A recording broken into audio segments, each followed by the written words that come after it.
Man je suis le président du CGE de l'école élémentaire Mbao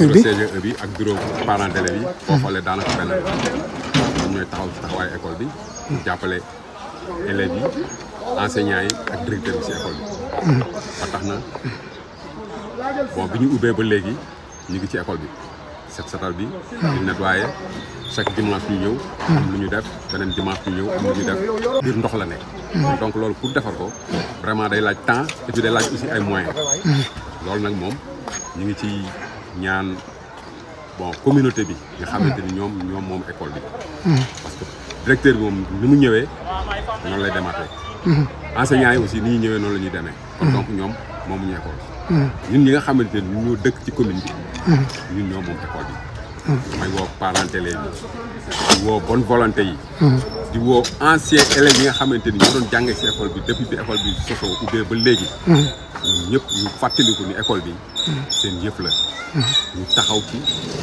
dëgëral ko pour école bi mën a dem ci kanam. mais foofu maa ngi dégg ngay gërëm monsieur le maire fu nekk nii est-ce que moom teel na ñëw ci école bi ngir jàpp ci avant école di tijji wala mi ngi door a ñëw. waaw monsieur le maire. xam nga mi ngi doog a ñëw. te soo gisee bon muy doog a ñëw aussi.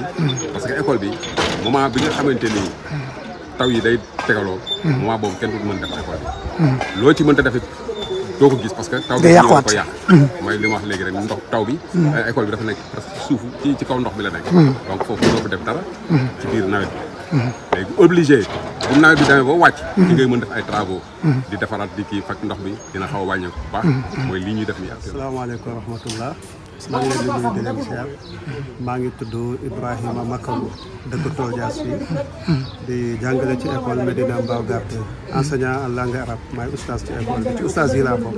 macha allah waaw ñoo jàngale ci école bi. waaw ñoo ngi arrivé ci école bi depuis octobre 2011 laa ñëw ci école bi. 2011 ba léegi waaw 2011 ba léegi waaw. laa fi ñëw waaw. yan jafe-jafe nag ngeen am yéen enseignants yi nekk fii ci école Mbao Gare 2. waaw école bi de wax dëgg yàlla foo dem am na ay jafe-jafe mais rawatina école bi. waaw ndaxte école bërëbu sàkku xam-xam la. te dafa war a set. école war naa set. war nañ am hygiène de vie bu am solo daal lépp lu war école bi dafa war a set. ndaxte ay presque boo xoolee ñi fi yeewoo élèves yi fii jàngi si. boo xoolee ëpp na 700 jëm 800 d'élèves. waaw te école bi wax dëgg yàlla am na ay jafe-jafe inondation presque mot na 10 ans. waaw ci jafe-jafe yooyu la ñuy. chaque année muy ñëwaat rek. chaque année day gën a yokk rek. day gën a yokk. waaw mais gis nañ nag ñi nga xam ne ñooy parents d'élèves yi dëkk fii ci koñ bi. rawatina ci côté quartier Darou Salam ak Ridis ba ci Tol Dias ñu bàyyi seen i te ñëw fii di toppatoo école bi ngir xale mën a jàng ban gis-gis nga ci am. waaw dëgg-dëgg maa ngi koy rafetlu lool. di leen ñaanal. waaw aussi di woo parents yëpp ñu ñëw jàpp si mën naa ci citer quelques personnes. ndaxte nit moom bu defee lu baax rek. ñëpp a ko war a xam pour ñeneen ñu mën cee roy. waaw ku demee ni Pangom délégué de quartier Ridis. dëgg yàlla mooy trésorier bi taxawaayam rafet na aussi Bandière Doumbia.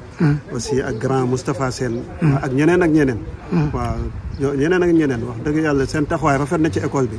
ñoom ñoo ngi ciy def lu ñu mën ñoo ngi ciy def seen kéemtalaay kattan daal. waaw kon man message ngay lancé rek autorités yi nekk fii ci Mbao. rawatina jege école Mbao Gare 2. d'accord maa ngi lancé message autorité yëpp. képp ku yeewoo commune de Mbao surtout ñu gën a jege école bi. particulièrement Ridis. Tol Dias. Cité assurance. Diamaguène. Tol Dias Kamb. Ridis ak assurance. ñëpp maa ngi leen di lancé appel ñu ñëw jàpp ci école bi. ndaxte école bi suñu école la. waaw ku fi jaarul aussi sa njaboot a ngi fiy jaar. ñun ñoo bokk école bi. te yaakaar naa balaa ñuy defar leneen. école moo war a jiitu. macha allah école moo war a jiitu. ñu gis nag yaa ngi ci liggéey bi ndax yaa ngi sol say gants boobu ba léegi di tax nekk si liggéey bi mel ni kon yow bëgg nga jàngale waaye da nga soxla kon ñu leen jàppale ngir ngeen mën a jàngal xale yi. voilà loolu lañ soxla. ndaxte mënoon naa yem ci kere bi dong. waaye du ma def loolu ndaxte ci koñ bi laa dëkk. samay njaboot fii la ñuy jàngee. te aussi dama bëgg man mi fii en tant que man mi nekk enseignant ci école bi di fi jàngale xëy na buñ ma gisee. ñoom it dinañ mën a am courage yu ñëw. macha allah moo tax daal ñu teew fi def ko ngir yàlla nag. waaw bay suñu waar ci tool bi rek. jërëjëf asalaamaaleykum wa rahmatullah yéen waa quartier Medinatu Munawara Darou Salam. yéen waa quartier Medinatu Munawara Darou Salam Ridis. Diaz ak Mbao Kamb. wax dëgg yàlla ñun ñoo ngi leen di nuyu di leen sant di leen gërëm. seen taxawaay rafet na ci école bi nga xamante mooy école Médinatoul Mbao Gare 2 ñu am fi nag yoo xamante ni ay jafe-jafe la askan wi di ko dund muy suñu doom yi nekk fii ci école bi. parents d'élèves yi tamit wax dëgg yàlla su seen doom yi dee vivre yenn circonstances yi mu xaw a métti yi rek dafay impacté ba ci parents yi. léegi su ko defee ñun ñu ngi doon def appel ci autorités yi nga xamante ni yàlla jox na leen ndombal tànk. ñu dëkk fii ci commune de Mbao. muy autorité boo xamante ni yaa xam ngay ministre. yaa xam ngay maire. yaa xam ngay député. yaa xam ngay directeur. mais lu ci mën a am rek kër commune de Mbao moom moo soxla. te nit nag nee nañ boo soxlaa. ku soxla rek dafay ñàkk bu sa kër soxlaa ku soxla keneen ku soxla day ñàkk. li ñuy sàkku rek mooy ñoo ngi appel bi ñuy njëkk a def sax monsieur le maire la ñuy njëkk a tàllal loxo. monsieur le maire Abdou Karim Sall moom la ñu njëkk a tàllal loxo. non seulement que envoyé na ay éléments Ababacar Doucouré mi ngi fi. kii tamit mi ngi fi. Moulay tamit mi ngi fi.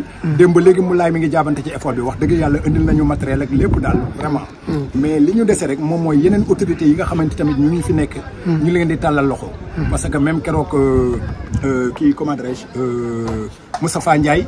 indi na fi ay produits yi moom it ñu ngi koy sant di ko gërëm. waaye ñu ngi ciy xaar tamit honorable Bakary Diédhiou ñu ngi ciy xaar autorités yi. yaakaar naa Omar Ndiaye dina ñëw moom. waaw Omar Ndiaye conseil municipal waroon na ñëw. dina ñëw moom xam naa dina ñëw incha allah ci kanam tuuti rek. waaw parce que moom waxoon nañ ko tamit. waaw ñu ngi ci woo tamit ñoom Moustapha Sere di ci woo tamit ay Daour kii. directeur de l'ARTP Daïrou Thiam di ci woo autorité yi dëkk fii ci Kër Mbaye Fall parce que Kër Mbaye Fall jéggi raay ñun dañoo am ay jafe-jafe yoo xamante ni wax dëgg yàlla dañoo soxla soutien les autorités. mais fi nekk nii ma kii la foofu rek nga foog ne jàppale bi fi nekk nii xaw la yéex ci kilifa yi nekk Mbao ngànk ko rawatina nag ñi nga xam te ne am nañ doole wër école bi nga xam te ne mooy école Mbao Gare 2 ñu koy seetaan ba daanaka école ubbi na mu war a mat semaine ba mu ëpp ko ba léegi liggéey bi di sooxee est-ce que yéexuñu ci jàppale bi bàcc li nga wax kay dëgg la parce que jàppale bi xaw na yéexee parce que les autorités yi nga xam ne ñoom ñoo dëkk fii ñoom waroon nañuy jël tamit seen i responsabilité parce que xam nañ ne bu école ubbee dina am ay jafe-jafe yu am ci école bi boo xoolee douche école yi daanaka y avait 9 douches ak yeneen 4 yi ñu tabaxal mais benn fonctionné wu ci te xale yi tamit bu récréation jotee wala ñu aajo dem toilette dañuy dem génn dem ci dëkkandoo yi te dëkkandoo yi tamit mënuñu di leen abal waaw mënuñu continuer di leen abal seen i toilette xale yi di ko yàq ak nangam même enseignants yi fi nekk ak directeur bi seen école yi seen fosse yi mu ngi fees dell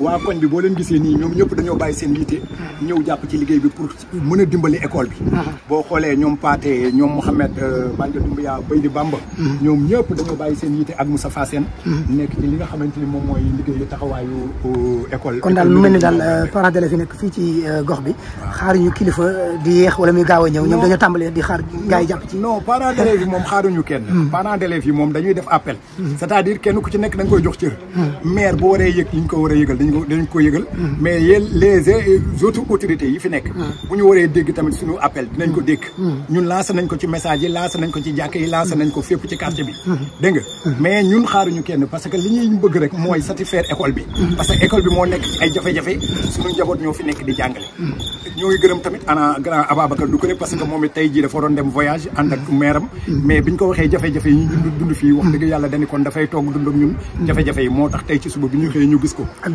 délégué de quartier Moussa Gueye ñu ngi koy gërëm moom it bu baax a baax di gërëm tamit Ngom waaw délégué Ngom El Hadji Ngom ak Pa Samb ñoom ñëpp Pa Samb moom it wax dëgg yàlla jàmbaar la ci école bi vraiment daal ñu ngi sant ñëpp di gërëm ñëpp di baalu ñëpp ak bàcce yow ñu ngi lay remercier parce que vraiment yow it ku am détermination parce que sa liggéey bi ngay def nii da nga ko ubbi yaatal ci ñëpp rawatina nag Kër Mbaye Fall jéggi raay heure bu ñu soxlaa da ngay daw ñëw te mënoon ngaa laaj moyen mais wax dëgg yàlla yaa jël sa moyen bopp ñëw def ko ci gratuitement kon loolu ñu ngi la ci sant ñu ngi la ci gërëm di wax asalaamaaleykum wa rahmatullah asalaamaaleykum wa rahmatullah ñu mbokk yëpp maa ngi tudd Mamadou Moulay Niang nekk responsable de tout ce qui est aménagement et gestion du cadre de vie au niveau de la mairie de Mbao bon tey ñu ñëw fii ci école Médina Mbao Gare 2 pour représenter fii monsieur le maire ànd ak notre responsable l'adjoint au maire monsieur Ababacar Doucouré pour activités yi nga xamante ni ñu ngi koy def fii ci école Médina Mbao Gare 2